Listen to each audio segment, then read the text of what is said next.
دل کے اندر سرور کونین صلی اللہ علیہ وسلم کا بغض نہ ہو تو یہ بات روزے روشن کی طرح واضح ہو جاتی ہے۔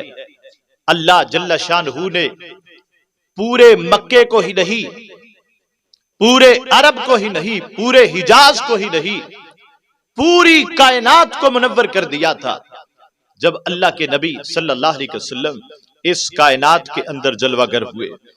حضرت عثمان بن ابی عاص کہتے ہیں جب سرکار اس کائنات میں تشریف لائے تو میری والدہ حضرت آمینہ کے پاس موجود تھی، اور میری والدہ کہتی ہیں سرکار دنیا میں آئے تو ستارے میرے اتنے قریب آ گئے، مجھے یوں محسوس ہوا کہ ستارے میرے اوپر گر پڑیں گے۔ پھر کیا ہوا؟ ہر طرف اجالا ہی اجالا تھا۔ خرج منها نور اضاء له البيت والدار حتى جعلت لا ارى الا نورا۔ سرکار جب دنیا میں تشریف لائے ہر چیز روشن ہو گئی، پورا گھر منور ہو گیا، دیواریں روشن ہو گئیں، چمکنا شروع ہو گئیں، حتیٰ کہ مجھے نور کے سوا کچھ نظر نہیں آتا تھا۔ ہر طرف اللہ نے اجالے ہی اجالے کر دیے۔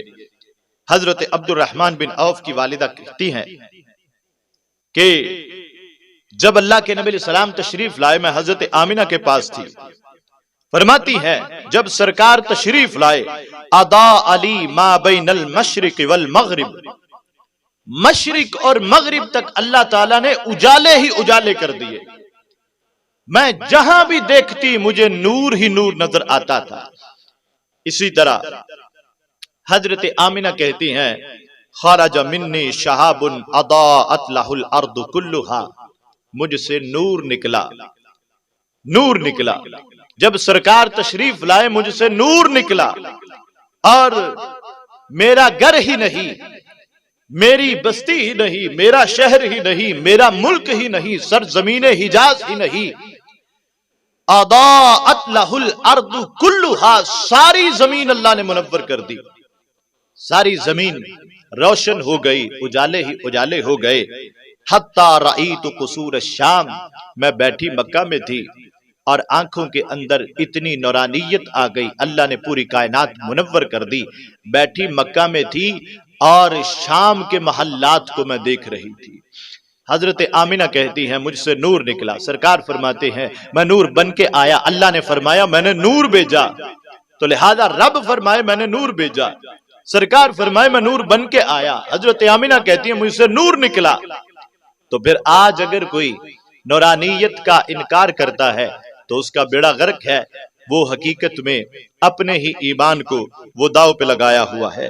تو کسی کو آج بھی یہ وسوسہ آتا ہے کہ جتنا چراغا پہ خرچ کرتے ہو اس سے بچی کی شادی ہو سکتی تھی، کسی غریب کے گھر کا چولہا جل سکتا تھا، تو میں یہ کہتا ہوں یہ خیال اس وقت کیوں نہیں آتا کہ جب اپنے بچے کی شادی میں لاکھوں خرچ کر دیتے ہیں، فضول رسموں میں لاکھوں خرچ کر دیے جاتے ہیں، کنجریوں کی نظر لاکھوں ہزاروں روپے خرچ کر دیے جاتے ہیں، اپنے مفاد کے لیے سیاسی جلسوں کے اندر لاکھوں خرچ کیے جاتے ہیں، تو یہ خیال صرف آتا ہے رسول کریم صلی اللہ علیہ وسلم کی ولادت کے مہینے میں۔